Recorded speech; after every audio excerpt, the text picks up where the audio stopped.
பாடும் பணியே பணியாய் அருள்வாய் தேடும் கயமாம் முகனை செருவில் சாடும் தனியானை சகோ.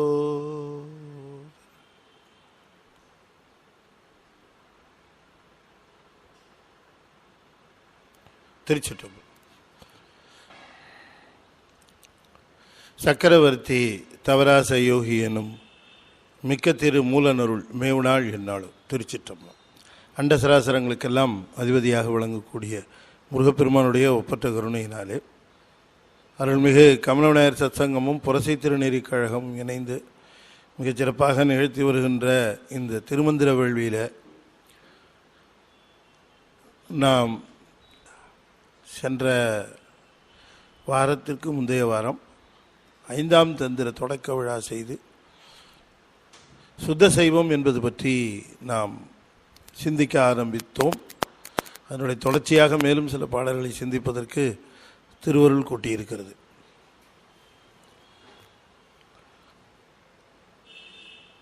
சைவத்தினுடைய பிரிவுகள் பல இருக்கின்ற பொழுது திருமூல தேவநாயனார்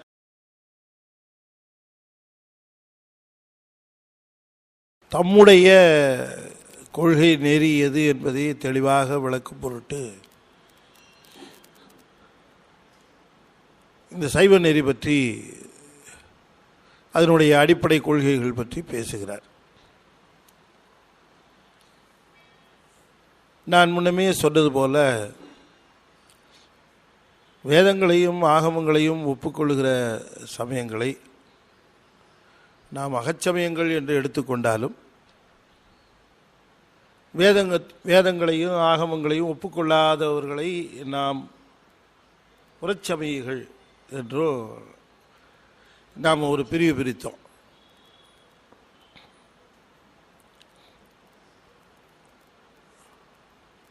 வேதம் என்று சொன்னால் ஏதோ ஒரு குறிப்பிட்ட வேதங்கள் என்று எண்ணிக்கொள்ள வேண்டாம்.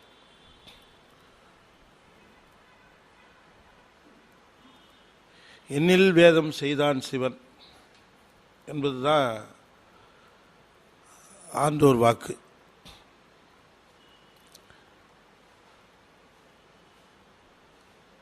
அறம் பொது, அதில் அருள் சிறப்பு. அறம் எல்லாருக்கும் பொது, வேதம் எல்லாருக்கும் பொது. திருடக்கூடாது, பொய் சொல்லக்கூடாதுங்கிறது ஒரு சமயத்தை சேர்ந்தவருக்கு மட்டுமா? எல்லா சமயத்தை சேர்ந்தவர்களும் அந்த அடிப்படை ஒழுக்கங்களை கடைப்பிடிக்கணும். அதுதான் அடிப்படை அறம். அடிப்படை அறத்தை பேசுமானால் அது வேதம்.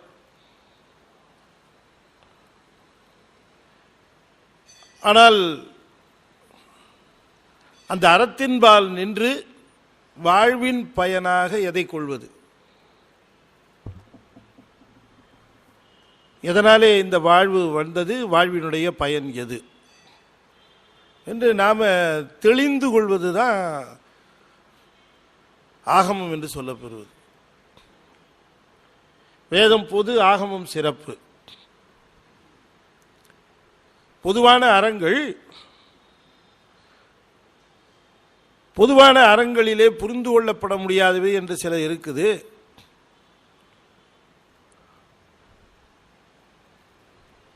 அது சிறப்பாக பக்குவம் வந்த பொழுது புரிகிறது. ஒன்றும் குழந்தைக்கு நாம் மற்ற ஒரு பொருளை கவரக்கூடாது, அது தவறுன்னு போதிக்கிறோம். சாமி தண்டிக்கும் அப்படின்னு ஒன்று சொல்லி வைக்கிறோம் இல்லையா? வேடிக்கையாக சொல்லுவார்கள்.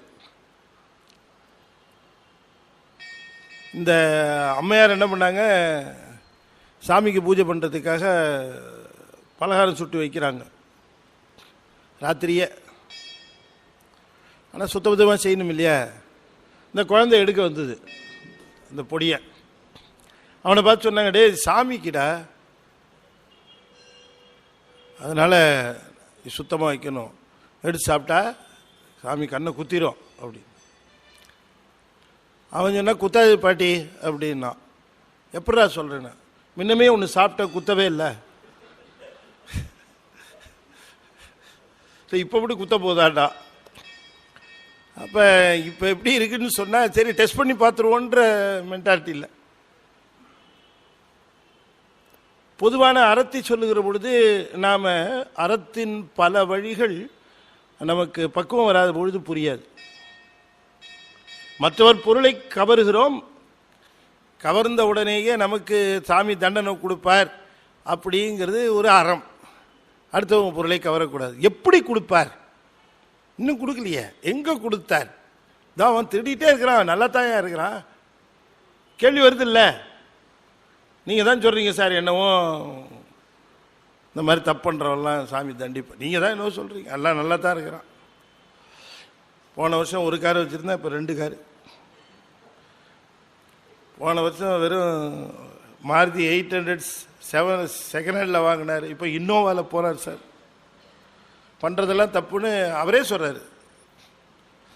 நமக்கு புரியலையே என்ன நடக்குது, என்ன சாமிங்கிறாங்க, உலகத்தில் நியாயமாக இருக்கணுங்கிறாங்க.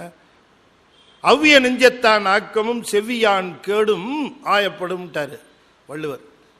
எல்லா கேள்விக்கும் திருக்குறளில் பதில் எதிர்பார்க்காத, கொஞ்சம் மேலே போட்டார். இது அறநூல். அப்ப இந்த பொதுவான அறங்களை பேசுகிற பொழுது மாமிசம் சாப்பிடக்கூடாது, புலால் உண்ணக்கூடாது,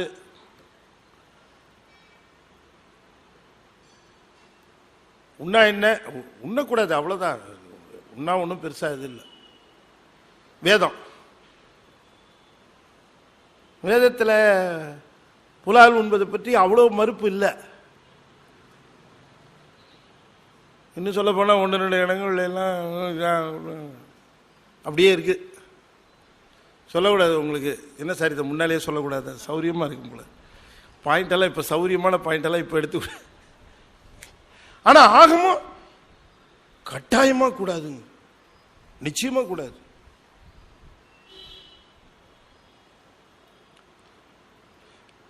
தன் ஊனை வளர்த்தற்கு பிற உயிரினுடைய ஊனை உண்ணுதல் எப்படி அருளின்பால் சாலப்படும், எப்படி அருளை சேரும் சொல்லு. என்னுடைய ஊனை வளர்ப்பதற்கு மற்றொரு உயிரினுடைய ஊனை நான் உண்டால் நான் அருளையவன் என்று எப்படி சொல்லிக்கொள்ள முடியும்? அன்புடையவன் என்று சொல்லிக் கொள்ளுகிற பொழுது அது உணவிலிருந்து தான் ஆரம்பிக்கணும், அதிலிருந்து வெளிப்படணும் எல்லா விஷயத்தையும் ஆகமும் சொல்லுகிறது. எனவே வேதம் ஏன் அப்படி சார் சொல்லுதுன்னு நீங்கள் கேட்கலாம். என்ன பண்ணுறது, இல்லாட்டி போயிடுவான் அந்த பக்கம், கொஞ்சம் பிடிச்சி கிடிச்சி வைக்க வேண்டியிருக்குது. இந்த பக்கம் இரு பார்த்துக்க, அது ஒன்றும் தவிர்த்தா நல்லது அப்படின்னு சொல்லி பிடிச்சி வைக்குது. பொதுவாக நாம் நம்முடைய இந்த சமயங்கள் எல்லாம் வாழ்க்கை நெறியிலே அடைய வேண்டிய குறிக்கோளை நமக்கு அறிவுறுத்துவனவாக இருக்கணும். வாழ்க்கை வாழ்வதற்கு மட்டுமல்ல, வாழ்க்கையினுடைய குறிக்கோள் எது, அந்த குறிக்கோளை அடைய வேண்டிய நிலை எது, இந்த ஒரு பிறப்பிலேயே அதை அடைந்து விட வேண்டும். மீண்டும் மீண்டும் பிறப்பு வரும் என்று காத்திருக்கக்கூடாது. இந்த ஒரு பிறப்பிலேயே அதை அடைந்து விட வேண்டும்.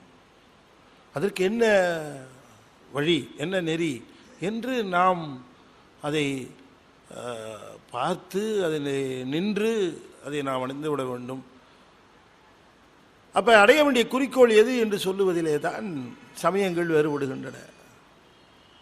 எல்லாத்தையும் விட்டா போதுங்குது ஒரு சமயம், அதுதான் முத்திங்குது. இருக்கிறதெல்லாம் விட்டுட்டா போதும் அப்படி ஒரு சமயம் சொல்லுகிறது. இருக்கிறதெல்லாம் விட்டா முத்தின்னு ஒரு சமயம் சொல்லுது. இன்னொரு சமயம் இருக்கிறதெல்லாம் கெட்டியாக பிடிச்சி முடிஞ்ச வரைக்கும் அனுபவிச்சுக்க அப்படின்னு இன்னொரு சமயம் சொல்லுது. திரும்ப கிடைக்குமான்னு சொல்ல முடியாது. உலகம் இது என்ன சொல்லுது, உயிரோடு இருக்கிற பொழுது எல்லாவற்றையும் அனுபவித்துக்கொள்.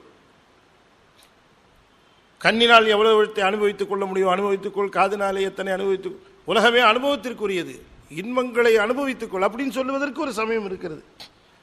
எல்லாத்தையும் விட்டுடு, ஒன்றையும் தொடாத, கிட்டக்கே போகாத, எல்லாத்தையும் கம்ப்ளீட்டா விட்டுடு, அப்பத்தான் புத்தி என்று சொல்லுகிற சமயம் இருக்கிறது. பல சமயங்கள் குறிக்கோளாக கொண்டிருப்பவை எல்லாம் என்ன, அந்த குறிக்கோள் எது? அதை அறிந்து கொள்ள வேண்டும் என்பது தானே நமக்கு வாழ்க்கையினுடைய நோக்கம். இந்த குறிக்கோளை அறிந்து அது என்னவோ இருந்துட்டு போகுது சார், நம்ம பாட்டுக்கு இருந்துகிட்டே இருப்போம், அப்படியே போயிட்டே இருப்போம் என்று செல்லுவது சிறந்த முறையாக இருக்குமா? பல நாய் கழிந்த நாளும் பனிமலர் கோதைமார் மேல நாய் கழிந்த நாளும் மெலிவோடு முப்பு வந்து கொல நாய் கழிந்த நாளும் குறிக்கோள் இல்லாது கெட்டேன். பாலனாக இருக்கிற பொழுது ஏதோ ஒரு குறிக்கோள், இளைஞனாக பிறகு அதற்கு ஏதோ ஒரு குறிக்கோள், பிறகு முதுமை அடைந்த பிறகோ வேறு குறிக்கோள். இப்படி குறிக்கோள்கள் மாறிக்கொண்டே இருக்கின்றன. நம்முடைய சைவ நெறி எது? நாம் பின்பற்றி கொண்டிருக்கக்கூடிய அல்லது நமக்கு போதிக்கப்பட்டு இருக்கக்கூடிய நெறி எது? இது மற்ற நெறிகளை காட்டிலும் சிறந்த நெறியா? மற்றவர்களை காட்டிலும் சிறந்த நெறி என்றால் எப்படி அதை நாம் உறுதிப்படுத்திக் கொள்வது என்றெல்லாம் நமக்கு பல்வேறு விதமான கேள்விகள் வருகிற பொழுது அறிவுபூர்வமாக நாம் சிந்தித்து நம்முடைய சமய உண்மைகளை அறிந்து கொள்ள வேண்டும். அறிவை பயன்படுத்தி நீ ஆனந்தத்தை அடை என்பதுதான் நம்முடைய சமயத்தினுடைய அடிப்படை கொள்கை. சமயம், நம்முடைய சமயம் என்ன சொல்லுகிறது என்று சொன்னால், குறிக்கோள் ஆனந்தம் பெறுவது, அதற்குரிய சாதனம் இப்பொழுது கிடைத்திருக்கிற இந்த மனித பிறவி. இது ரெண்டு லிங்க் நமக்கு தெரியணும் சரியா. அடைய வேண்டிய குறிக்கோள் சிவானந்தம், அதுதான் நமக்கு வேணும். நம்ம ஃபைனலாக நமக்கு என்ன வேணும்னு கேட்டால் சிவானந்தம், குறைவில்லாதது. கோதிலா அமுதே குறைவிலா நிறைவே, அதுதான் சிவானந்தம். அந்த சிவானந்தம் என்று சொல்லக்கூடிய ஒன்றை இந்த உயிர் சென்று அடையும். சிவானந்தம் என்று சொல்லக்கூடிய ஒன்றை இந்த உயிர் சென்று சேருகிற பொழுது, ஒன்றுகிற பொழுது, இதற்கு முழுமையான துன்பங்களிலிருந்து இதற்கு விடுதலை கிடைக்கிறது. அதற்கு என்ன சாதனம் கிடைத்திருக்கிறது என்று சொன்னால் இந்த உடம்பு என்கிற சாதனம்.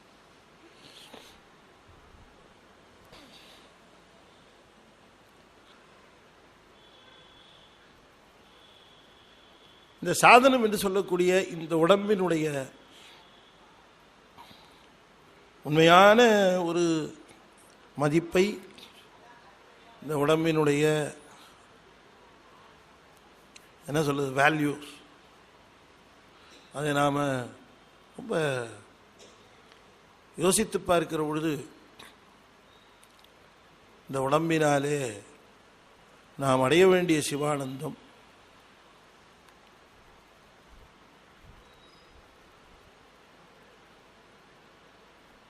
நமக்கு தரப்பட்டு இருக்கிற கால அளவு,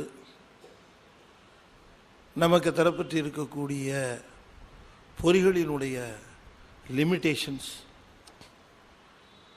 இத்தனைக்கும் நடுவே இந்த உடம்பை பயன்படுத்தி கொண்டு பேரானந்தமாக இருக்க ஆற்றேனம் ஐயா அரணே ஓய்ந்தென்று போற்றி புகழ்ந்திருந்து பொய்கட்டு மெய்யானார். இந்த உடம்பில் இருந்து கொண்டு நான் உன்னை அனுபவிப்பதற்கு ஆற்றேன், எனக்கு என்னன்னு தெரிஞ்சு போச்சு, இன்னும் அதிகமாக இருக்கிறது, இந்த உடம்பை வைத்துக்கொண்டு அதை பெறுவதற்கு ரொம்ப ஆனந்தம் என்னுவார். ரொம்ப அற்புதமான பால் பாயாசம், ரொம்ப சிறப்பான பால் பாயாசம், நினச்சி கூட பார்க்க முடியாத அவ்வளோ அற்புதமான பால் பாயாசம் இருக்குது. டேங்க் நிறைய இருக்குது, எந்த பக்கம் டேப்புன்னு தெரியல, எங்கேயோ ஒரு ஓட்ட வழியாக சொட்டு சொட்டாக விழுகுது. சொட்டு சொட்டா விழுவுறதை கையில் பிடிச்சி நாக்கில் வாங்கி எல்லாத்தையும் நக்கி ஆனந்தம் தாங்க முடியல. இப்படி சொட்டு சொட்டா எத்தனை நாளே அனுபவிச்சுட்டு இருக்கு. நமக்கு எவ்வளோ கோபம் வரும். பாயாசம் இருக்கு நல்லா தெரியுது, வர்றதோ சொட்டு சொட்டா வருது, அதுக்கு மேலே வருது. ஒரு கை நிறைய அள்ளி கிடைச்சாலாவது ஆனந்தமா.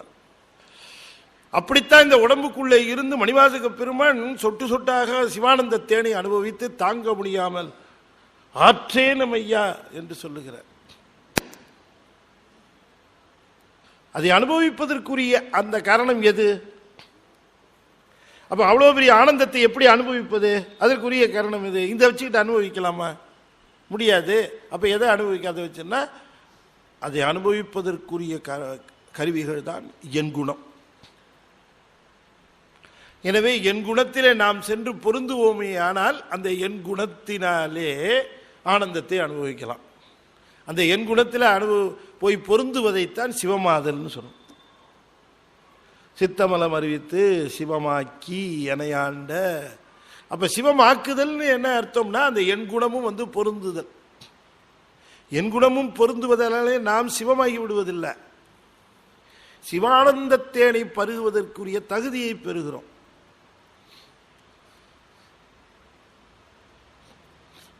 எனவே உடம்பு என்பது இருக்கிறதே, இந்த உடம்பை வைத்து தாங்க இதை அடைய முடியும். அதுல ஒன்றும் சந்தேகம் இல்லை.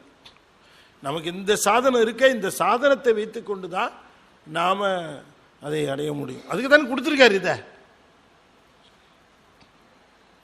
இதை இந்த பிறப்பை ஏன் கொடுத்துருக்காரு அப்படின்னு கேட்டா, இந்த பிறப்பு தான் இனிமேலும் நாம அல்லலுறாமல் ஆனந்தத்தேனை அள்ளி அள்ளி சிவானந்தத்தேனை பருகுவதற்கு நம்மை பக்குவப்படுத்திக் கொள்வதற்காக, இந்த சிவானந்தத்தேனை பக்குவப்படுத்தி நாம் அருந்துவதற்காக இந்த உடம்பை தந்திருக்கிறார். எனவே சாதனத்தையும் சென்று சேர வேண்டிய அந்த பொருளையும் நமக்கு தெளிவாக காட்டுவது.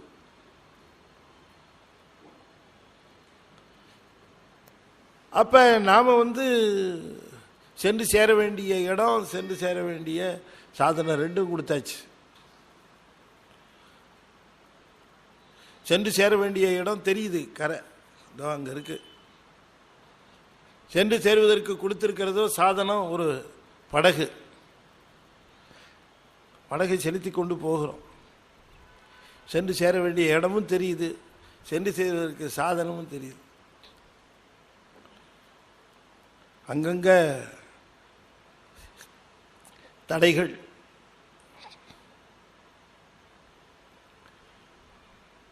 திடீர்னு பார்த்தா ஒரு ஓட்டை குபு குபு குபுன்னு தண்ணி வருது உள்ளார. எதுக்குள்ள? போட்டுக்குள்ள. ஐயோ தண்ணி வருதே, இன்னும் என்ன பண்றதுன்னு தெரியல. பார்த்தோம், நமக்கு நல்ல ஒரு ஐடியா தோணுச்சு. என்ன, உள்ள வர தண்ணி வெளியில் எப்படி போறது? ஏன் இன்னொரு வழி பண்ணுவோம். பக்கத்துலேயே இன்னொரு ஓட்டை போட ஆரம்பிச்சோம். எதுக்கு? இந்த தண்ணி எல்லாம் வெளியில போகணுமில்ல, அதனால இன்னொரு ஓட்டை போட்டோம். போகுமா தண்ணி?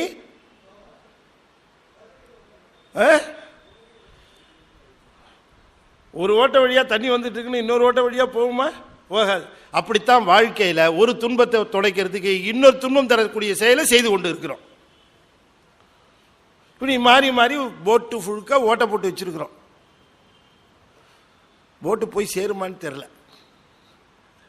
இவ்வளவு ஓட்டையோட தண்ணி உள்ள பூந்துகிட்டு இருக்கு. இதை தவிர்த்து வேற சாதனமும் கிடையாது. சரி, ஏன் சார் குதிச்சு அதான் தெரியுத நீந்தி போலாமான்னு பார்த்தா சுத்தி வர முதலைங்க வந்துகிட்டு இருக்கு. போட்டை விட்டு கீழே கூச்சு அவ்வளவுதான், எப்பன்னு பார்த்துக்கிட்டு இருக்கு. ரொம்ப அற்புதமா சொல்றார். இருவினை பாசம் மும்மல கல்லார்த்தலின் வருபவ கடலில் வீழ் மாக்கள் ஏறிட அருளுமை அஞ்செழுத்து அரசை கடல் ஓர் கல்மேல் ஏற்றிடல் உரைக்கவும் வேண்டுமோ? சேக்கிழார் பெருமான் கேட்கிறார்.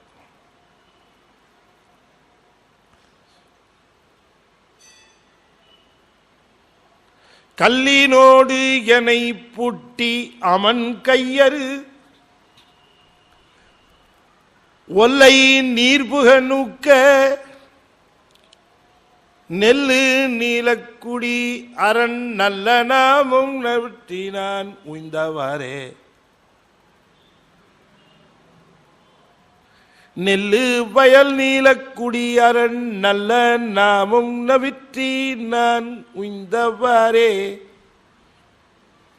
நல்ல நாமும் நவிற்றி உய்வதற்கு நமச்சிவாயம் நமச்சிவாயம் 5 எழுத்து தந்திருக்கிறார். அந்த உய்விக்கின்ற மருந்து சாதனம், மருந்து, சென்று சேர வேண்டிய இடம் எல்லாம் தெரிஞ்சும் நாம அப்புறமா பார்த்துக்கலாமே அப்படிங்கிறோம்.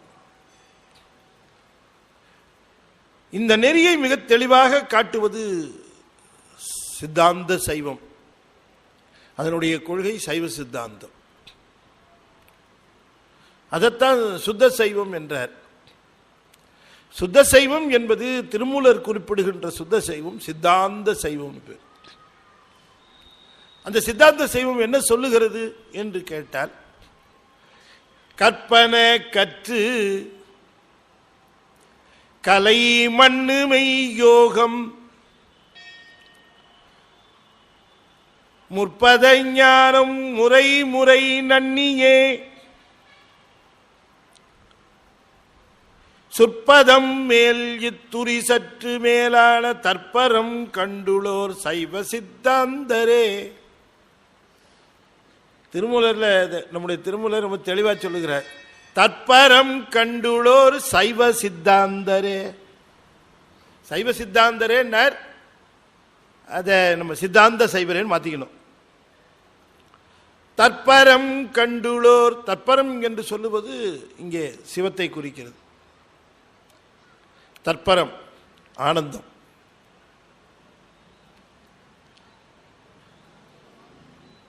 அது எப்படிப்பட்ட தற்பரம் என்று அதற்கு விளக்கம் சொல்லுகிறார். கற்பனை கற்று கலை மண்ணுமை யோக முற்பத ஞானம் முறை முறை நன்னியே சொற்பதம் மேல் இத்துரி சற்று மேலான தற்பரம் கண்டுளோர். மேலான தற்பரம், குறிக்கோள் மாறக்கூடாது. என்ன வேணா பண்ணுங்க, குறிக்கோள் நமக்கு இதுதான் குறிக்கோள்னு மட்டும் நம்முடைய எண்ணத்திலேயே ஆழமா பதிஞ்சிடணும். இதுதான் குறிக்கோள் நமக்கு. நம்முடைய செயலாக இருக்கட்டும், நம்முடைய எண்ணமாக இருக்கட்டும், நம்மளுடைய விருப்பமாக எல்லாம் எது எப்படி இருந்தாலும், பல்வேறு வகையாக இருந்தாலும் கூட எல்லாவற்றிற்கும் அடிப்படையாக நம்முடைய அந்த எண்ணம் அந்த சித்தம் போய் பொருந்தி இருப்பது சிவம். அதில் நமக்கு குறிக்கோளில் எந்த விதம். அதனால தான் நம்ம முதல்ல நாம் தெரிந்து கொள்ள வேண்டியது எது குறிக்கோள். நமக்கு திரும்ப திரும்ப இந்த துயரெல்லாம் மாட்டக்கூடாது, திரும்ப திரும்ப இந்த சுழலில் சிக்கக்கூடாது, திரும்ப திரும்ப இந்த துன்ப அலைகளுக்குள்ளே நாம் துரும்பாக மாட்டக்கூடாது. இது நம்ம ஒரு எண்ணத்தில் நம்முடைய இதில் ஆழமாக பதிஞ்சு நாமும் எப்படியும் நம்ம சிவத்தோட ஒன்றரை கலக்கின்ற சிவானந்தம் பெறுகின்ற நிலை தான் நமக்கு. அதுதான் தேவை. அதுதான் சித்தத்தை சிவன்பாலே வைத்திருத்தல். எது நாம் செய்வதாக இருந்தாலும் செய்யலாம், ஆனால் அந்த குறிக்கோளுக்கு இது தடையாக இருக்குமா என்பதை நாம் பார்த்து கொள்ளணும். அதுக்கு இது நான் என்னுடைய குறிக்கோளுக்கு இது புறம்பா என்று நாம் பார்த்து கொள்ளணும். அவ்வளோதான். நீங்கள் ரைட்டாக ராங்கன்னு யார்ட்டையும் போய் கேட்க வேண்டிய அவசியமே இல்லை. நீங்கள் செய்கிறீங்க. என்ன ஒருத்தர் கேட்டார் நிஜமாவே, சார் நான் திருமுறையெல்லாம் நல்லா படிக்கிறேன் சார், எல்லாமே படிப்பேன், பிரதோஷம்லாம் கோயில் போடுவேன் சார். சரி, காலையில் சிவபூஜை கூட சுருக்களவில் ஆஃபீஸ் போகிறதுக்குள்ளே பண்ணிவிடுவேன் சார், விளக்கேற்றி என்ன பண்ண முடியுமோ பண்ணிவிடுவேன். சரி, உங்கள்கிட்ட ஒரே ஒரு சந்தேகம் கேட்கணும் சார். கேளுங்க. என்ன பூஜையில் சந்தேகமா வேறு எதுலேயே சந்தேகமா அப்படின்னேன். இல்லைங்க சார், ஒரே ஒரு சின்ன சந்தேகம். நீ ஒன்றும் தப்பாக நினைக்க மாட்டேங்குது. நான் என்னப்பா தப்பாக நினைக்கிறது, நீதான் சந்தேகம்னு சொல்லிட்டு அப்புறம் தப்புன்னா இருக்கு. சந்தேகத்துக்கு ஒன்றும் தப்பு ரைட்டெல்லாம் கிடையாது. நான் கோயிலுக்கெல்லாம் போவேன் சார், திருமுறையெல்லாம் நல்லா படிப்பேன், அதெல்லாம் எனக்கு அதுவும் தெரியாத சம்பந்தம்னா ரொம்ப ரொம்ப பிரியம் சார். சரி சரி, என்ன சந்தேகம் நீங்களா அதை கேளுங்க. என்ன சந்தேகம்? இல்லை, நான் சினிமா பார்க்கலாமா சார்னு கேட்டார். இதுக்கு நான் என்ன பதில் சொல்றது? நான் திரைப்படம் பார்க்கலாமா, நான் சினிமா தியேட்டருக்கு போய் திரைப்படம் பார்க்கலாமா அப்படின்னு கேட்குறாருங்க அவரு. நீங்கள் இப்போ நீங்கள் லேசாக சிரிச்சிட்டீங்க, ஆனால் நீங்கள் யோசனை பண்ணி பாருங்கள். அவர் உண்மையிலே அவர் நினைக்கிறார், நான் போய் திரைப்படம் பார்க்கிறது என்னுடைய சைவ நெறி கொள்கைக்கு உடன்பாடா எதிர்மறையா அப்படின்னு அவர் திங்க் பண்றாரு, நினைச்சு பார்க்குறாரு.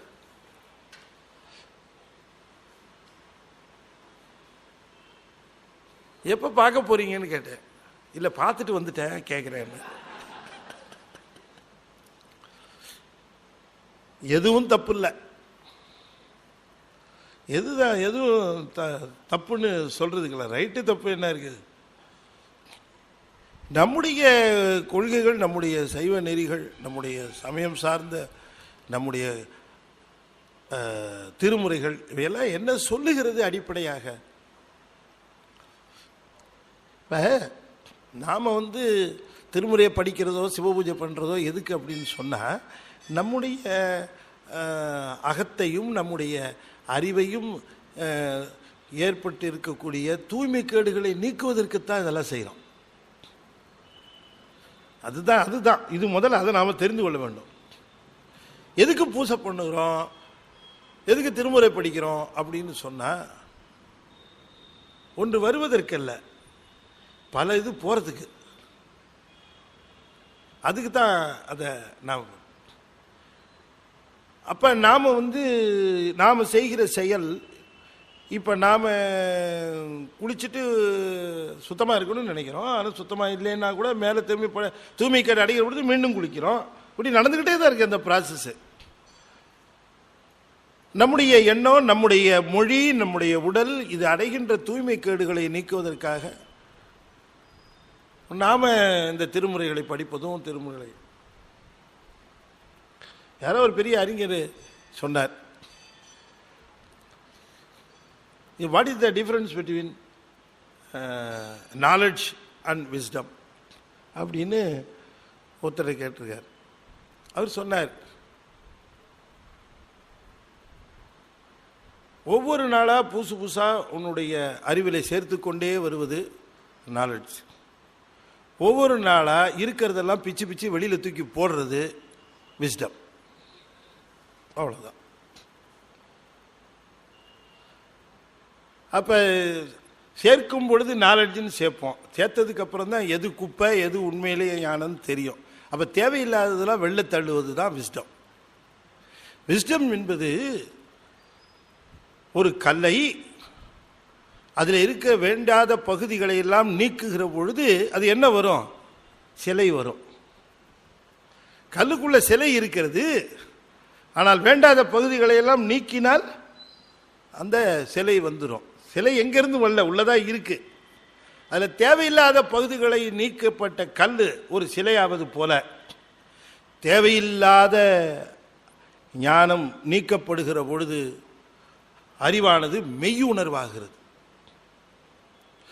ஞானம் வேறு, மெய்யுணர்வு வேறு. அதனால தான் திருக்குறளில் பார்த்தீங்கன்னா மெய் அறிவுன்னு போட மாட்டார், மெய் உணர்வுன்னு போடுவார், மெய் உணர்தல்னு போடுவார். அது உணர்வு.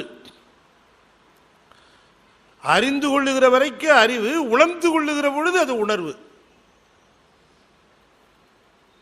இல்லையா? ஒரு பெண்ணுக்கு குழந்தைன்னா இப்படி இருக்கணும், குழந்தை பாசம் இப்படி இருக்கும், குழந்தைன்னா இப்படி பார்த்துக்கணும், குழந்தை இவ்வளோ தொந்தரவு பண்ணணும், இந்த குழந்தை பெற்றுக்கொள்ளணும்னு இந்த தாய்க்கு, அந்த பெண்ணுக்கு ரொம்ப ஆசை இருக்கும். இந்த குழந்தையினுடைய பெருமை, குழந்தையினுடைய இது எல்லா தாய்மையை பற்றி அவ்வளோ விஷயங்கள் அதெல்லாம் தெரிந்து கொள்ளுகிற வரைக்கும் இருப்பது இட்ஸ் நாலெட்ஜ். ஆனால் அவளே தாயான பிறகு வருகிறது பாருங்க ஒரு உணர்வு, அது தாய்மை உணர்வு, அதுதான் விஸ்டம். இப்போ நாம் சிவனை பற்றி தெரிஞ்சு வச்சிருக்கிறது என்ன, உணர்வா ஞானமா அப்படின்னு நாம் பார்த்துக்கணும். நாம் தான் அதை நிறைய விஷயம் தெரியும் நமக்கு. அடேப்பா நீங்கள் சொல்லுங்கள் சார், நீங்கள் திருமுறையில் 1ஆம் திருமுறை சொன்னீங்கன்னா முதல் பாட்டிலேருந்து கடைசி பாட்டு வரைக்கும் சொல்லுவேன்.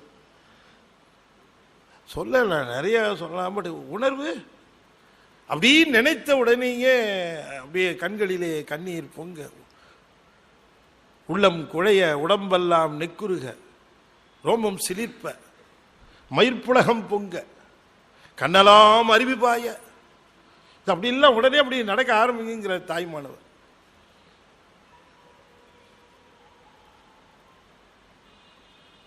அப்ப இந்த உணர்வு என்று சொல்லக்கூடிய ஒன்றை, அந்த சிவத்தை உணர்கின்ற அந்த உணர்வு, அதுதான் நமக்கு நிறைவாக கிட்டுகிறது. தற்பரம் கண்டுளோர் என்று சொல்லுவது உணர்ந்து கொள்வது.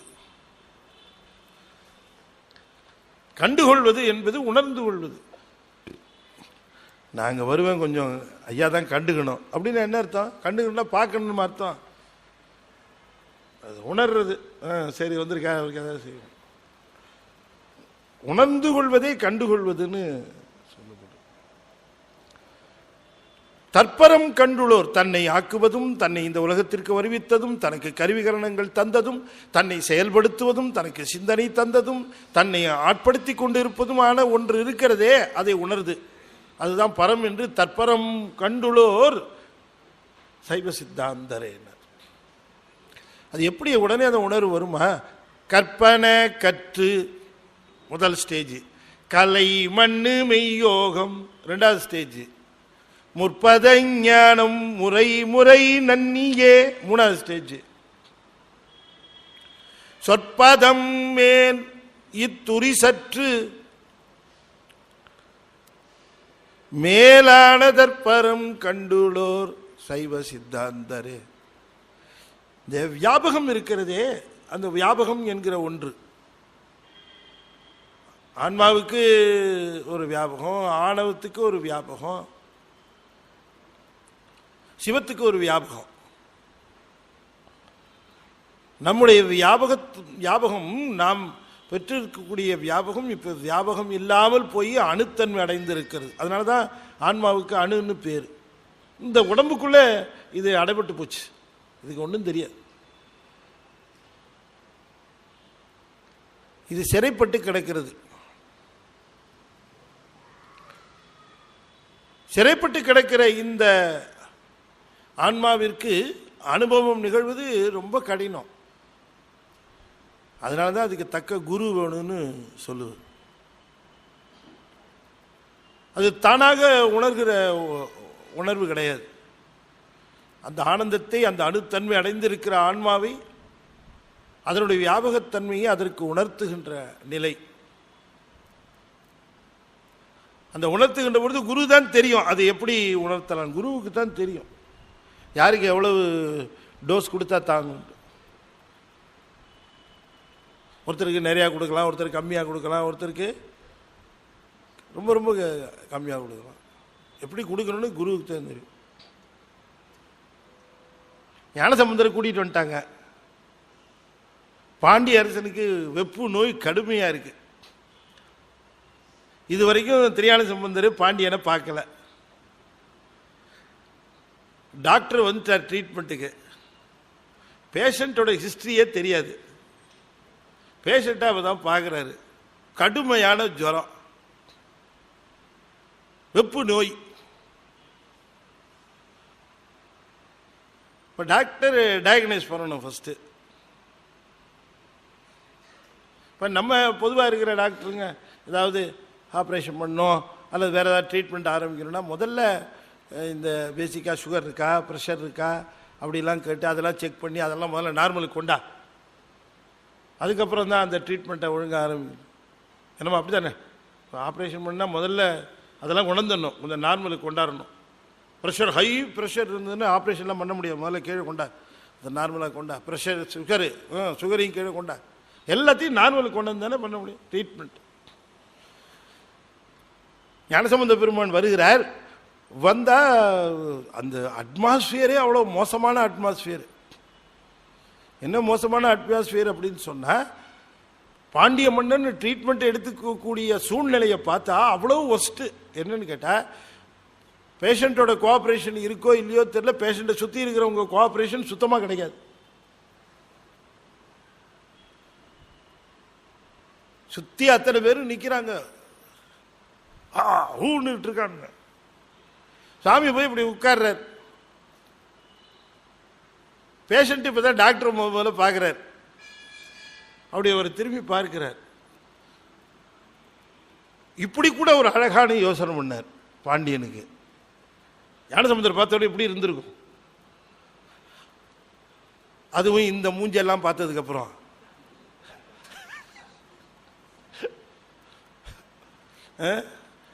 பாயிடுக்கி தலைபறித்து கையில் உண்ணும் அமன் கையர் அத்தனை பேர் நிற்கிறான். இதுக்கு நடுவில் முழு நிலவு போல வந்து கார் இருளுக்கு நடுவே தோன்றிய முழு நிலவு போல வந்தாராம் சாமி. தலைமாட்டுக்கு பக்கத்தில் ஒரு ஆசனம் நல்ல பொற்பீடம் போட சொன்னான் வரத்துக்கு முன்னாடி. உள்ளே நுழைஞ்சவனையே அப்படியே ஒரு லேசாக ஒரு தென்றல் அடிக்கிற மாதிரி இருந்து மேலே அடிக்கிற வெப்பமெல்லாம் அப்படியே ஈஸ் அவுட் ஆகிற மாதிரி இருந்துதான். அப்படியே அதுவே ஒரு சுகமாக இருந்துதான். பேஷண்ட்டுக்கு டாக்டர் மேலே நம்பிக்கை முதல்ல வரணும். அந்த நம்பிக்கையை முதல்ல ஊட்டுறார் இல்லையா? அது முதல்ல வரணும். டாக்டர் வரும்போதே அவர் லொக்குன்னு இருமிக்கிட்டே வந்தாருன்னா பேஷண்ட் என்ன இவரே இப்படி இருக்காரு அப்படின்ட்டு இவனுக்கு நம்பிக்கைப்படும். டாக்டர் நல்லா ஹெல்த்தியா ஹேலன் ஹெல்த்தியா என்னப்பா எப்படி இருக்கிற அப்படின்னு கேட்டு வரணும். டாக்டரை பார்த்தா ஒரு நம்பிக்கை வரணும்.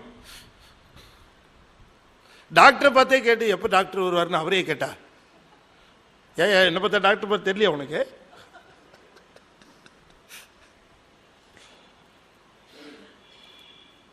இப்படி வந்து உட்கார்ந்துருக்கிறாரா இவ பாருங்க. அவர் முதல்ல கேட்குற கேள்வி ஞானசம்பந்தரை பார்த்து குருநாதரை பார்த்து கேட்குறாரு. அவர் முதல் கேள்வி கேட்குறாரு. பாண்டியமன்னன் கேட்குற கேள்வி அவர் எப்படி பதில் என்னமா வருது தெரிஞ்சுக்கலாம் அப்படிங்கிறதுக்காக அந்த ஒரு டெஸ்ட் ரைடு மாதிரி கேட்குறாரு. தங்கள் பதி யாது? ஐயா உங்க ஊர் எது அப்படின்னு கேட்டேன். உங்க ஊர் எதுன்னு கேட்டேன். ஊர் எதுன்னு கேட்டா சாமி சொல்றாரு ஒரு பதில் பாருங்க. இல்லை என்ன சூப்பரான பதில்.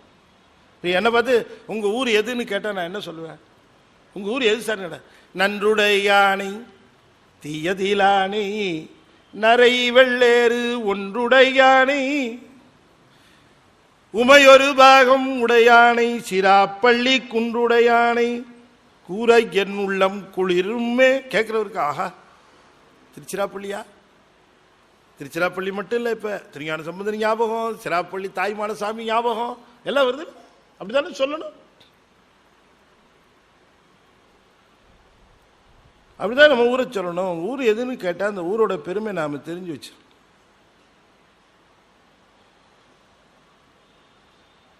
உங்க ஊர் எது சார்? ஓட்டை மாடத்தில் 9 வாசலும் காட்டில் வேவதன் முன்னம் கடலடி நாட்டி நான் மலர் தூவி வலம் செய்யில் வாட்டம் தீர்த்திடும் வான்மியூர் ஈசனே. திருவான்மியூருங்க எங்க ஊரு. எப்படி இருக்கு கேட்கறதுக்கு? அப்படிதான் சொல்லணும். நாமெல்லாம் எந்த ஊருன்னு கேட்டேன். இப்ப டாக்டர் அமுதா கேளுங்க, நீங்க உடனே சொல்லுங்க. எங்க சித்தப்பா தொண்டைமான், எங்க அப்பா மாசலாமணி, எங்க அம்மா கொடியிடையம்மன் அப்படின்னு எல்லாம் ஒரு லிஸ்டே போடுவாங்க இல்லையா? அது ஒரு ஊர் பேர் கேட்டால் சாமி பேரோட நம்ம கேட்குறாரு. தாங்கள் கெழுவும் பதி யாதோ அப்படின்னு கேட்டார். என்ன சொல்லியிருக்கணும்? சீர்காழி இல்லை, பிரமனூர், வேணுபுரம், புகலி, சண்பை, பொருநீர் தோணிபுரம், மண்ணு பூந்தராய், பொன்னம், சிரபுரம், புறவம், சண்பை, அரண் மண்ணு தன்காழி, கொச்சவயம் உள்ளிட்டு அங்கு ஆதியாய பிரமனூர் 12 நின்ற திருக்கழுமலம் நாம் பரவும் ஊரே. உங்க ஊர் பேர் என்னன்னு கேட்டதுக்கு 12 பேரையும் சொல்லி சொல்ற. பிரமனூர், வேணுபுரம், புகலி, வெங்குரு, பெருநீர் தோணிபுரம், மண்ணு பூந்தராய், பொன்னம், சிரபுரம், புறவம், சண்பை, அரண்மண்ணு தன்காழி, கொச்சைவயம் உள்ளிட்டங்கு ஆதியாய பரமனூர் 12 நின்ற திருக்கழுமலம் நாம் பரவும் ஊரே. எப்படி இருக்குது? கேட்ட உடனே அசந்துட்டான் பாண்டியன். அப்போ விழுந்தவன் தான் பாண்டியன். நான் ஒரு பாட்டு சொன்னேன், நீங்க நல்லா பாருங்க. சாமி 10 பாட்டு பாடுறாருங்க. 10 பாட்டுலையும் இந்த 12 ஊர் தான் பேரு. இந்த 12 ஊரையும் எப்படி வைக்கிறாருன்னு கேட்டீங்கன்னா, பிரம்மபுரம், பிரம்மனூர், வேணுபுரம்னு சொன்னா இப்ப என்ன, பிரம்மபுரம் கடைசியில் போயிடும். முதல்ல வேணுபுரம்னு ஆரம்பிக்கும். இந்த அப்படியே சைக்கிளிக்கா அப்படி ஒவ்வொரு ஊரை பின்னால தள்ளி இந்த ஊர் முதல்ல வந்துடும், 2 1 ஆயிடும், 3 2 ஆகும், 4 3 ஆயிடும், இப்படி தள்ளுவார். இப்படியே தள்ளி தள்ளி தள்ளி தள்ளி 12.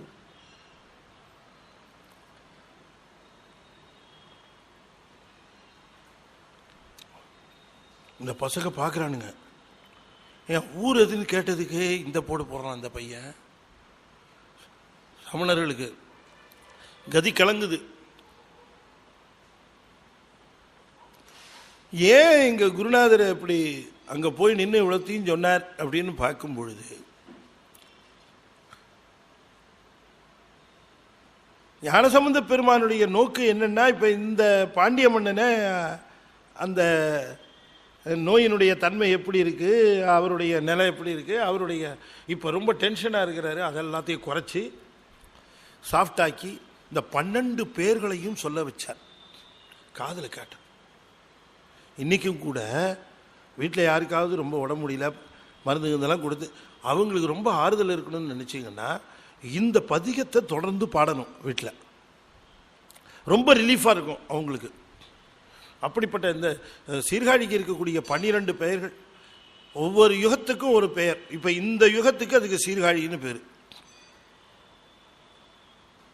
சுவாமி இந்த கழுமலங்கிறத தனியாக வச்சு கழுமலம் அப்படின்னு தனியாக பிரித்து தான் அதில் எல்லாத்துலேயும் கழுமலத்தை மட்டும் இடம் மாற்ற மாட்டார், கழுமலத்தை மட்டும் தனியாக வச்சுருப்பார். ஏன்னா அவனுக்கு இப்போ மலத்தை கழுவணும், அதான் வந்திருக்கார்.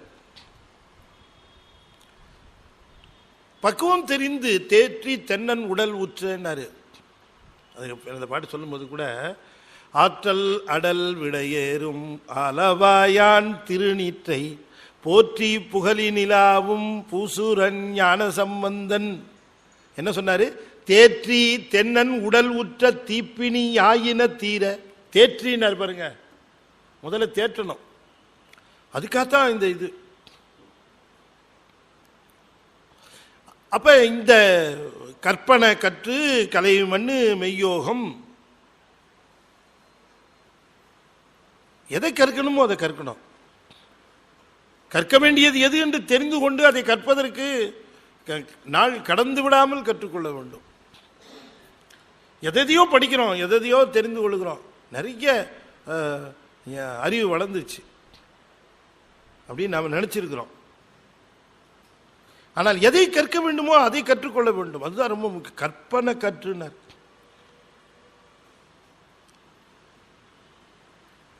இந்த கற்பனை கற்று என்று சொல்லுவது சிவாகமங்கள். இப்ப சிவாகமங்களுடைய சாரம் திருமந்திரம்.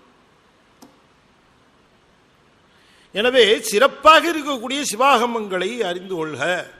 பொதுவாக இருக்கிற வேதத்தை தெரிந்து கொள்வதை காட்டிலும் சிறப்பாக இருக்கிற ஆகமமாகி நின்று அன்னிப்பான் தாழ்வாழ்க. அப்ப இந்த ஆகமங்கள் என்று சொல்லக்கூடியதனுடைய சாரம் தான் நம்முடைய திருமந்திரம். ஆகமம் என்ன சொல்லுகிறது என்று சொன்னால், சிவத்திற்கும் நமக்கும் இருக்கக்கூடிய தொடர்பு என்ன, சிவம் இந்த ஆன்மா எப்படி போய் அடைவது, அதற்குரிய நெறியது என்று வகுத்து காட்டுவது தானே ஆகமம். நமக்கு இப்ப கடவுள் யார்? சிவம். அதை சென்று அடைவது எப்படி? சாதனம் எது? உடம்பு சாதனம். எப்படி அடைவது? சரியை கிரியை யோகம். அதுதான் முன்னால சொல்ல போறார்.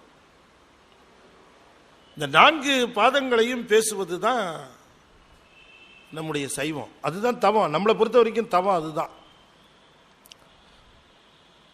இப்ப நீங்க இருக்கிறது தவம். இதை தவ லிஸ்ட்ல கணக்கில் சேர்த்துக்குவாங்க. வீட்டில் சேர்த்துக்க மாட்டாங்க, அது வேற விஷயம். ஏதோ டயத்தை போய் வேஸ்ட் பண்ணிட்டு வந்துட்டீங்கம்பாங்க உங்களை. எங்கேயோ போய் உட்காந்து டயத்தை போய்கிட்டு, ஆனால் அங்கே தவ கணக்கில் சேர்த்துடணும். இது தவம். கற்பனை கற்று கலை மண்ணு மெய்யோக முற்பதம். நம் முற்பதம் என்பது, பதம் என்பது முற்பதம், தொன்மையான பதம், ஆரம்ப நிற்கிற பதம், அதுதான் பிரணவம். முற்பதம் என்பது பிரணவம். பிரணவ ஆற்றல் நம்ம உடம்பு முழுக்க இருக்கு. பிரணவ ஆற்றல் உடம்பு முழுக்க இருக்கு. இன்னும் சொல்ல போனா இது ஒரு பவர் சோர்ஸ். இது ஒரு அறிவு கேந்திரம் மட்டுமல்ல, ஒரு ஆற்றல் கேந்திரமும் கூட. ஏன்னா சிவம் உள்ள இருக்கு. இது ஒரு ஆற்றல் கேந்திரமும் கூட. இந்த ஆற்றல் கேந்திரமாகவும் அறிவு கேந்திரமாகவும் இருக்கக்கூடிய பரசிவம் இந்த ஆன்மாவோடு துணை செய்வதற்காக இருக்கிறது. ஆன்மாவோட கோஆபரேஷன் எவ்வளவு தூரம் இருக்குங்கிறத பொறுத்து தான் அது இந்த சாதனத்தை பயன்படுத்தி கொள்ளுகிற முறை. எனவே பிரணவம் என்பது நவம்னா புதுசுன்னு அர்த்தம். பிரணவம்னா என்ன அர்த்தம்? அதுக்கு என்ன வேணா அர்த்தம் இருந்துட்டு போகுது. ஆனால் உண்மையா என்ன அர்த்தம் அதுக்குன்னு நம்ம பார்ப்போம்.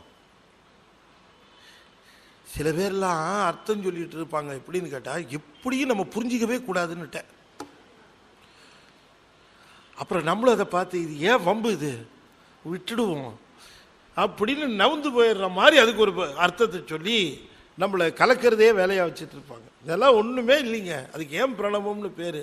நவம்னா புதிதுன்னு அர்த்தம், பிரன்னா மேலானதுன்னு அர்த்தம். புதுசு புதுசாக எனர்ஜி உள்ளுக்குள்ளே இருந்து தோன்றிக்கொண்டே இருக்குங்க. அதுதான் பிரணவங்கிறது. ஏன் ஒரு பவர் சோர்ஸ்னு வச்சுங்களேன். இப்போ ஒரு இரிடியம் இருக்கு, அதுல இருந்து பார்த்தீங்கன்னா அதில் ரேடியோ ஆக்டிவ் வேவ்ஸ் தோண்டிக்கிட்டே இருக்கும், வந்துக்கிட்டே இருக்கும் இல்லைங்களா? நிறைய ரேடியோ ஆக்டிவ் எலமெண்ட்ஸ் இருக்குன்னு வச்சுக்கோங்க. வைரம் இருக்கு, அதுலேருந்து ஒளி. ஆக இந்த சுயமாக ஒளி விடுகின்ற அந்த நிலை போல ஆற்றல், அதுக்கு சுயமாக ஆற்றல், சுய ஆற்றல், அதுதான் பிரணவம்.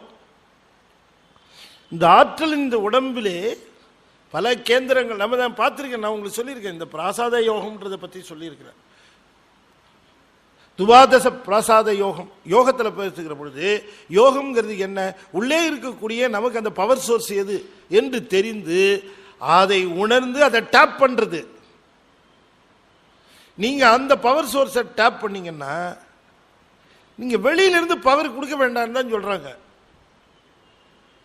நீங்க யோகத்தினுடைய முதிர்வு கொஞ்சம் கொஞ்சமா யோகம் முதிர்வு நெருங்கி கொண்டே இருக்கிற பொழுது இன்டேக் குறைஞ்சிக்கிட்டே வரும். இன்டேக் குறையும், ஆனால் நல்லா தெம்பா இருப்பாங்க,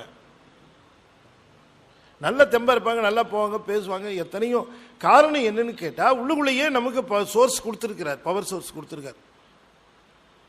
டேப் பண்ணணும், அவ்வளவுதான்.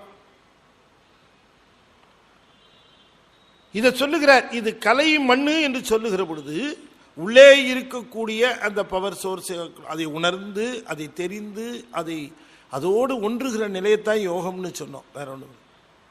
சரி, சைவ சுத்த சைவம் என்று சொல்லக்கூடிய சைவ சித்தாந்தம் எது என்று கேட்டால் அடைய வேண்டிய பொருள் எது என்று தெரிந்து கொண்டு அந்த பொருளை அடைய வேண்டிய நெறிகள் எது என்று பார்க்கிற பொழுது அந்த முற்பதமாக இருக்கக்கூடிய அந்த பதம் என்று சொல்லக்கூடிய அந்த பிரணவம் இந்த உடம்பினுடைய ஆற்றல் கேந்திரங்களாக, உதாரணமாக 6 ஆதாரங்கள், இது ஆதாரம் இது நிராதாரம் என்று சொல்லக்கூடிய உடம்பிலே நிகழக்கூடிய அற்புதங்கள். நான் அதனால தான் முதலே சொன்னேன், நமக்கு கொடுத்திருக்கிற சாதனம் இதுதான். இது என்னன்னு தெரிஞ்சுத்தான் அது நமக்கு பயன்படும் அர்த்தம் இல்லை. இதுதான் சாதனம் என்று தெரிந்து அதை நாம் அன்புமயமாக மாற்றுகிற பொழுது அது நமக்கு பயன்பட்டு விடுகிறது. இப்ப யோகத்திற்கு செல்வதற்கு நாம அடிப்படையா நாம செய்ய வேண்டியது, ஆட்டோமேட்டிக்காவே யோகத்துக்குள்ள இந்த ஆன்மா உள்ளுக்குள்ள நுழைஞ்சிரும் இந்த உடம்புக்குள்ள. அது எப்பன்னு கேட்டா எண்ணம் தூய்மை, செயல் தூய்மை, மொழி தூய்மை 100% ஆயிடுச்சுன்னா ஆட்டோமேட்டிக்காவே இது அன்புமயமாகி ஆன்மா, அது பார்த்தீங்கன்னு சொன்னா அந்த உடம்பு மேல அதுக்கு ஒரு கண்ட்ரோல் வரும் பாருங்க, அப்பதான் அதுக்கு வரும். அர்ஜுனனுக்கு குடாகேசன் ஒரு பேரு. குடாகேசன் என்ன தெரியுமா? தூங்காம இருக்கிறது இல்ல, தூங்காம இருக்கிறது இல்ல, எப்ப தூங்கணும்னு நினைக்கிறோமோ அப்ப தூங்கி, எப்ப விழிக்கணும்னு நினைக்கிறோமோ அப்ப விழிக்கிறது. குடாகேசன் பேர். அது என்ன அப்படின்னு கேட்டா கண்ட்ரோல் ஓவர் ஸ்லீப்பு. அது நீங்க நினைக்கிற மாதிரி அவ்வளவு சுலபம் இல்லை. நான் வேணும் அது என்ன சார், அது நான் கூட தூங்காம எத்தனை நாள் இருப்பேன் சார் அப்படின்னு நம்ம சொல்லலாம். இல்லை, அது இல்லை, தூங்காம இருக்கிறது இல்லை. எப்ப தூங்கணும்னு நினைக்கிறீங்களோ அப்ப அந்த வினாடியே தூங்குறது, எப்ப விழிக்கணும்னு நினைக்கிறீங்களோ அந்த வினாடியே விழிக்கிறது.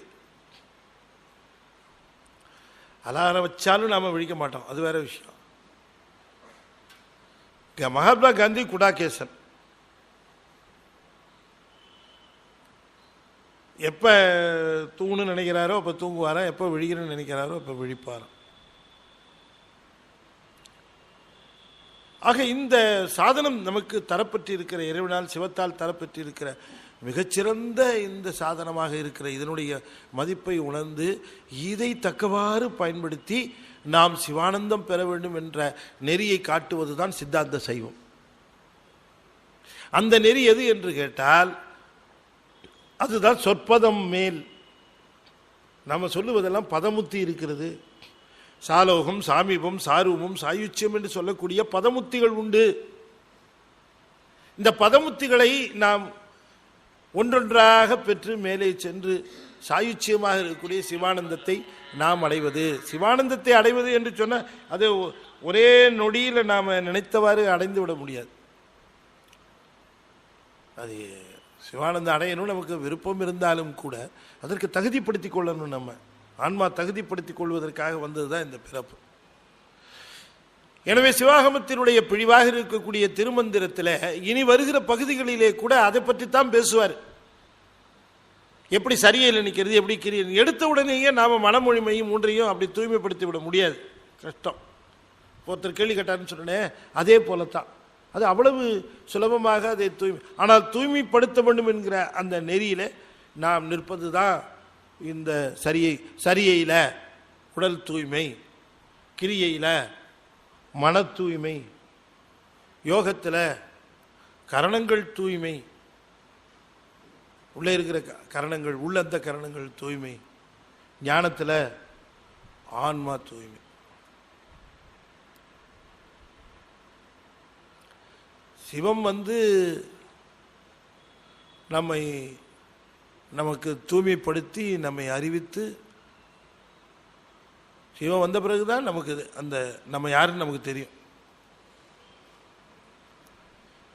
சிவம் வந்தாத்தான் நம்மளே யாருன்னு நமக்கு தெரியும், இல்லாட்டி தெரியாது. சிவம் வந்த பிறகு, சிவ தரிசனத்திற்கு பிறகு ஆன்ம தரிசனம். அப்ப சிவரூபம், ஆன்ம தரிசனம், அப்புறம்தான் சிவ தரிசனம், ஆன்ம சுத்தி. ஜட பின்ற மாதிரி பின்னி இருக்கும் தசகாரியத்தில். ஸ்டெப்பு நமக்கு நேராக அப்படி காட்டினா கூட தத்துவ ரூபம், தத்துவ தரிசனம், தத்துவ சுத்தி, ஆன்ம ரூபம், ஆன்ம தரிசனம், ஆன்ம சுத்தி, சிவரூபம், சிவ தரிசனம், சிவயோகம், சிவபோகம், இதான் 10 அப்படின்னு நாம் எப்படி போய் கடைசியில் சாமியோட ஒன்றரை கலக்கிறோம், அந்த ஆனந்தத்தை எப்படி அனுபவிக்கிறோம் அப்படிங்கிற பொழுது இந்த 10ஐயும் நம்ம பார்த்தோம். துகளர் போதத்தில் அதெல்லாம் நம்ம தெளிவாக சொன்னோம். அப்போ ஆன்ம ரூபம், ஆன்ம தரிசனம் எப்போ கிட்டுதுன்னா சிவரூபம், சிவன் வந்த பிறந்தான் ஆன்ம தரிசனம். நானார், என் உள்ளமார், என் ஞானங்களார், என்னை யார் அறிவார், வானோர் பிரான் என்னை ஆண்டிலனேல். சிவபெருமான் என்ன ஆண்டான், அது சிவரூபம். அப்ப ஆன்ம தரிசனம். இதுதான் நமக்கு அது முக்கியமாக அதை காட்டுது. சிவரூபங்கிறது சிவன் குருவாக காட்டுகிறார்.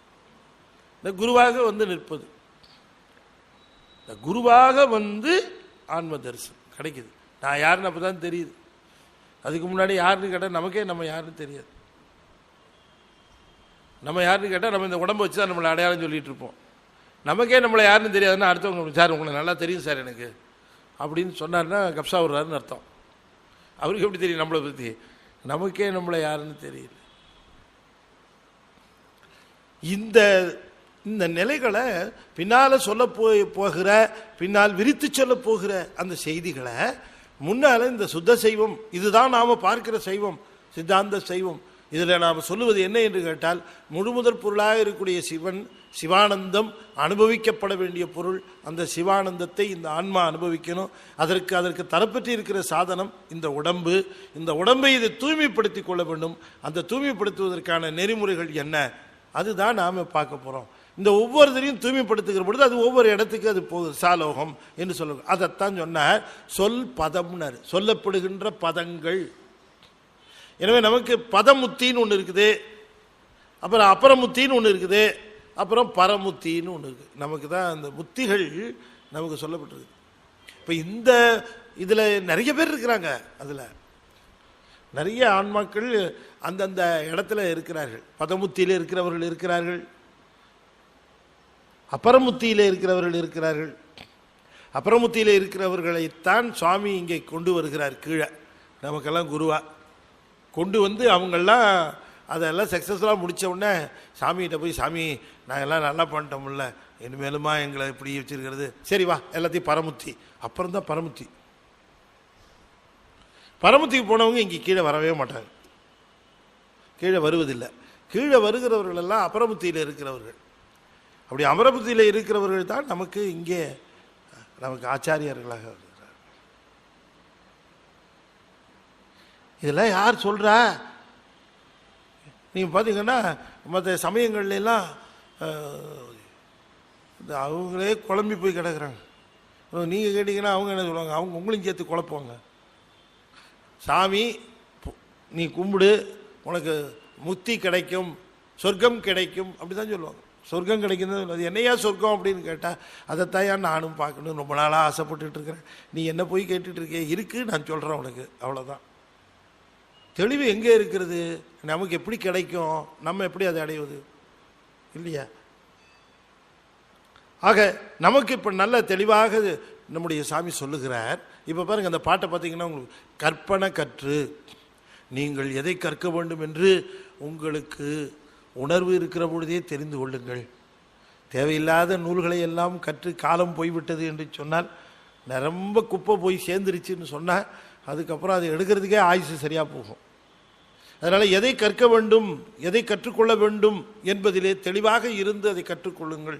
எதை கற்றுக்கொள்ள வேண்டும் என்று சொன்னால், நம்முடைய திருமுறைகள், நம்முடைய சித்தாந்த சாத்திரங்கள், கற்பனை கற்று பிறகு என்ன செய்யணும்? கலைமண்ணு மெய்யோகம், முற்பதம், முற்பதம் என்று சொல்லக்கூடிய பிரணவம், முறை முறை நன்னியே, இந்த உடம்பிலே அந்த ஆற்றல் பொருந்தி இருக்கிறதை கொஞ்சம் கொஞ்சமாக தெரிந்து கொண்டு இந்த உடம்பை பக்குவப்படுத்துங்கள்.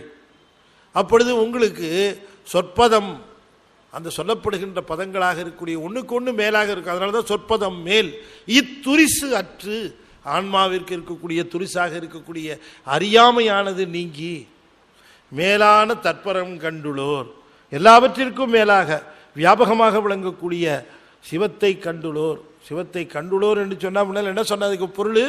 சிவத்தை உணர்ந்தோர்கள். சிவத்தை உணரணும். இந்த உணர்வு இருக்கு பாருங்க, அதுதான் ரொம்ப முக்கியம். அந்த உணர்வு நமக்கு வந்துடணும் கொஞ்சம் கொஞ்சமாக. கொஞ்சம் இப்போ நாம் உணர ஆரம்பித்தோம்னா கொஞ்சம் கூட சிவத்தை விட்டு விலக மாட்டோம். வெறும் உணர்வு இல்லாமல் வெறும் தெரிந்து கொண்டுகிட்டு அறிந்து கொண்டுகிட்டு செய்திகளை மட்டும் தெரிஞ்சு வைத்திருந்திருக்கிறவர்கள் தான் நம்மளை விட்டு விலகி போகிறவர்கள். உணர்வு வந்தவங்க நிச்சயமாக போகவே மாட்டாங்க. அதனால தான் உணர்வை ஏற்படுத்தணும். நம்முடைய சமயம், நம்முடைய கடவுள், நம்முடைய சமயத்தினுடைய பெருமை, இவற்றையெல்லாம் உணர வைத்தோம் என்று சொன்னால் இங்கிருந்து யாரும் போகிறதுக்கான வாய்ப்பு இல்லை, இல்லையா? அந்த உணர்வை நாம் ஊட்ட வேண்டும் என்பதுதான் நம்முடைய சமயாச்சாரியார்கள் நமக்கெல்லாம் அவங்க செய்ததெல்லாம் அதுதான், வேற ஒன்றும் இல்லை. முழுமையாக அவர்கள் செய்தது முழுக்க அவள் தான். அந்த வகையில் இங்கே நம்முடைய சுவாமி சொல்லுகிறார், தற்பரம் கண்டுளோர் சைவ சித்தாந்தரே என்று சொல்லுகிறார். சித்தாந்த சைவம் என்பது வேறு ஒன்றும் அல்ல, அது பதமுத்திகள் பரமுத்திகளை உரிய நெறிகளிலே நின்று அடைதல். சரியையில் நின்றாலும் கிரியையில் நின்றாலும் அதெல்லாம் என்ன சரியை நெறி அல்லது கிரியை நெறினா என்ன? பின்னால் அதுதான் தனித்தனி. இந்த அஞ்சாந்தந்திரம் முழுக்க அதை விரித்து பேசுவது தான், இந்த நெறிகளை பேசுவது தான். எனவே சுத்த சைவம் என்று சொல்லுவது சைவத்தினுடைய தலையான சித்தாந்த சைவமாக இருப்பது. அதற்கு கீழே நிறைய சைவங்கள் இருக்கு. பாடானவாத சைவம், அநேக ஈஸ்வரவாத சைவம், சிவ சமவாத சைவம் என்று சொல்லப்படுகின்ற சைவங்கள் எல்லாம் உண்டு. ஆனால் நம்முடைய சைவம் எது என்று கேட்டால் சித்தாந்த சைவம். நம்முடைய நூல் முதல் நூலாக இருக்கக்கூடிய சித்தாந்த சைவத்தினுடைய முதல் நூலாக இருப்பது சிவஞான போதம். இதுதான் நாம் தெளிவாக சிவஞான போதத்தினுடைய அடிப்படையிலே எழுந்த சித்தாந்த சாத்திரங்கள் அத்தனையும், அது நமக்கு அடிப்படையாக அந்த நூலினுடைய விரிவு, இவற்றையெல்லாம் நாம் தெளிவாக தெரிந்து கொண்டு ஒவ்வொன்றாக ஒவ்வொன்றாக உணர உணர சிவம் தன்னை காட்டிக்கொண்டே இருக்கும். அதுதான் நாம் அங்கே நிகழ்வது. இப்போ புதுசாக ஒன்றும் விளக்கை ஏற்ற வேண்டியது அவசியம் இல்லை. அதனால தான் அந்த விளக்கு தூண்டா விளக்காக உள்ளே இருக்கிறது. அதுக்கு புதுசாலாம் நம்ம ஏற்ற வேணாம், அது ஏற்கனவே இருக்கு. மறைத்திருக்கிற போர்வைகளை அகற்றினால் போதும். ஏற்கனவே அங்கே எரிந்து கொண்டு இருப்பது தான். மறைந்திருக்கிற போர்வைகள், மறைத்திருக்கிற போர்வைகள் ஒன்றொன்றாக நீங்க சென்று சென்று அணுவாய் தேய்ந்து தேய்ந்து ஒன்றாம் திருப்பெருந்துறை உரை சிவனே. அந்த ஒளியை உள்ளுக்குள்ளே இருக்கக்கூடிய சிவத்தை உணர்வது தான் இப்போ நாம் செய்துக்கிட்டு இருக்கிற ப்ராசஸ். அந்த சிவத்தை உணர்கிற பொழுது நம்ம அறியாமல் நமக்கு அந்த சிவானந்தம் அது பெருகும். உணர்வில் நேர்வர வரும் சிவபோகத்தை கண்டு ஒழிவின்றி அணையும் ஐம்பொறி அளவிலும் எளிவர அருளினை என போற்றி என்று நம்ம ஞானசம்பந்தர் புராணத்தில் தெய்வ சேக்கிழார் சொல்லுகிறார். அந்த நடராஜர் அப்படி பார்க்கிறாராம். பார்த்த உடனேயே திருஞான சம்பந்தருக்கு அது அந்த உணர்வில் நேர்வர வரும் சிவபோகத்தை ஒழிவின்றி, அதாவது அறிவானது சிவனோடு ஒன்றி அனுபவிக்கிற சிவானந்தத்தை, இந்த கருவிகரணங்களெல்லாம் நீங்கிய பிறகு அடைய வேண்டிய அனுபவத்தை இந்த கருவிகரணங்களோடு இருக்கிற போதே அனுபவித்தாராம். அவரால் முடியும். ஒழிவின்றி அணையும் ஐம்பொறி அளவிலும் எளிவர அருளினை என போற்றி. நான் எனக்கு ஒரு டியூட்டி கொடுத்துட்டேன், அதனால இந்த உடம்போட இங்கே வர வச்சுட்டேன், இங்கே வந்து நான் செஞ்சேன். ஆனாலும் கூட எங்கே நான் வருத்தப்பட்டு விடுவேனோ அனுபவிக்காமல் என்ற காரணத்திற்காக நீ இறங்கி வந்து என்னுடைய கருவிகரணங்களிலும் அந்த இன்பம் பரவுமாறு எனக்கு நீ இறங்கி வந்து காட்டினாய். அதுக்கு நான் எவ்வளோ நன்றி சொல்லணும் அப்படின்னு கண்ணீர் சிந்தினாராம் திருஞான சம்பந்தர். கண்ணீர் பெருகிச்சான் அந்த நடராஜ பெருமானை பார்க்கிற பொழுது. அப்ப சுவாமி அந்த ஆனந்தத்தை ஊட்டுகிறார், சிவானந்தத்தை காட்டுகிறார்.